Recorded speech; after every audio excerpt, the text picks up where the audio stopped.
For those who don't know me, my name is DrEndora McAndrews.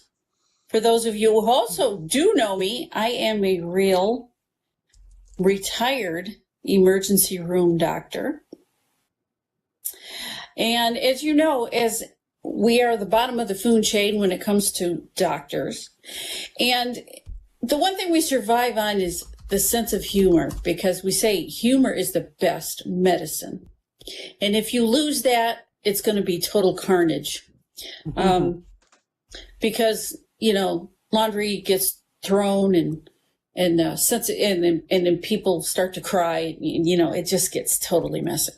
So if you want to hear a good story, the ER is the place to be. It is the place to be.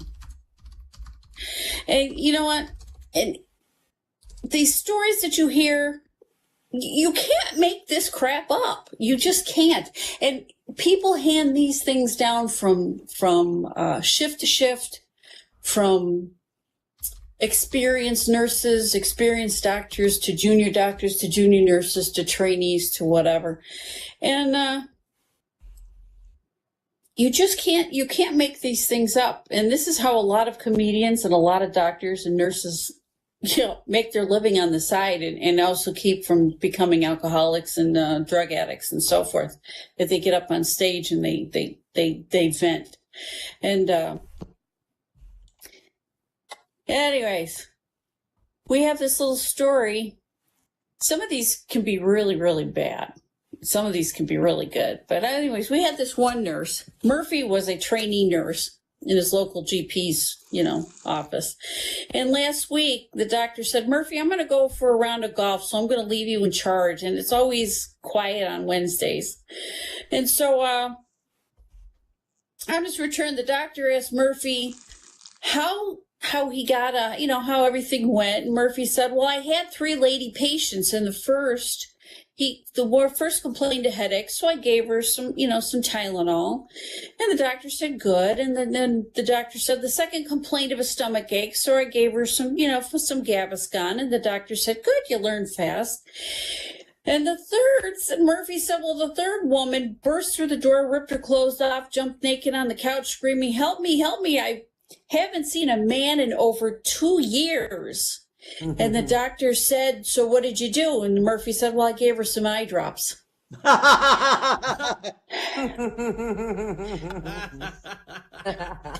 So, doctor didn't know what else to say to that. He just kind of walked away, shook his head.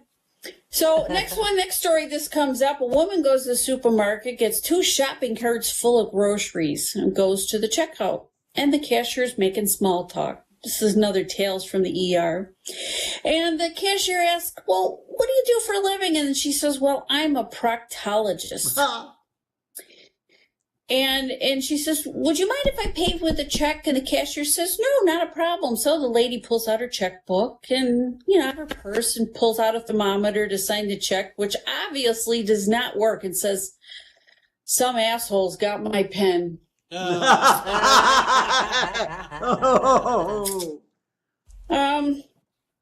So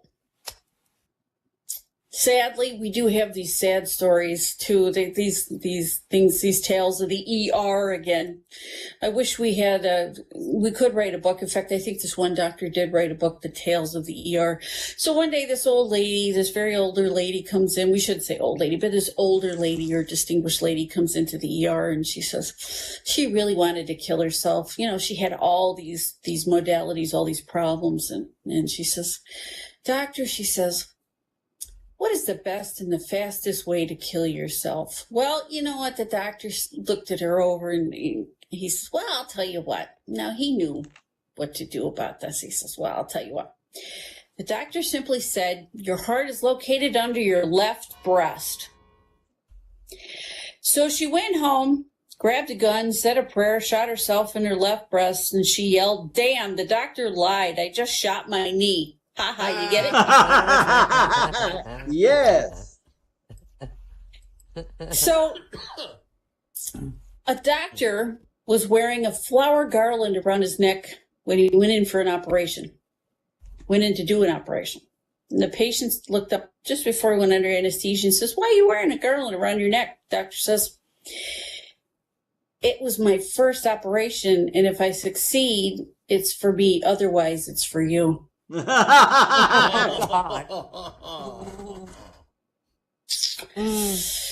right. So two gynecologists, here's another good. Two gynecologists sat down to meet for lunch. And the first one says, "I had a patient this morning with a, it's going to get rough, with a clit like a dill pickle." And the second one asks, "That big or that green?" That's sour. Sorry, I'll try not to keep it too rough. I'll try not to keep it too rough. So this guy walks into the ER and says, he goes up to the receptionist, and our receptionists, they take a lot, and says, "I got shingles." And she says, "All right, fill this paperwork out and go sit down." So he does.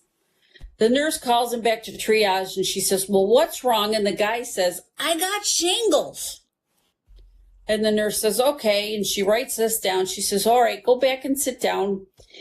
She says, "And we'll call you in." So they brought him into a room. They put him in a gown. They put the monitors on him and whatever. And the doctor comes in, and he says, "Well, what's wrong?" And the guy says, "I got shingles." And the doctor's looking at him and says, "Where?" You can't see him. He's doing a head-to-toe exam, up and down, checking everywhere, between everything. And the guy says, "Out in the truck in the parking lot. Where do you want him?" So, again, these ER stories. One doctor says to the other doctor, "I think I'm going to have to fire Nurse Smith." So the other doctor says, "Well, how come?" "Because she keeps getting things backwards. And the other day, I told her to give me Mr. Jones' chart in room 301, one pill every 4 hours. And she ended up giving him 4 pills every hour." I then told her to change the bandage on his head, and she ended up making his bed. Then all of a sudden, I heard this horrible scream coming from Mr. Jones' room. So the doctor said, "Oh, no, I definitely will have to fire him now. Fire Nurse Smith." And I told her to go in and prick Mr. Jones's boil.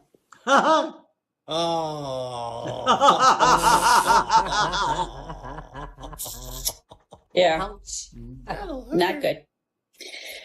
So, a man goes into the hospital to have his appendectomy removed, have an appendectomy. We all know what that means. So after the operation, doctor walks into the room and he finds the patient awake.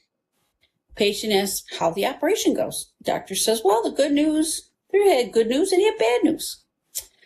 Nervous patient asks the bad news first.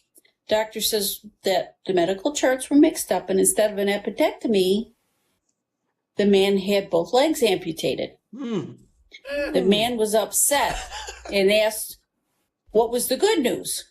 The man replied that the man in the next bed wanted to buy his shoes. Very sad, very, very sad.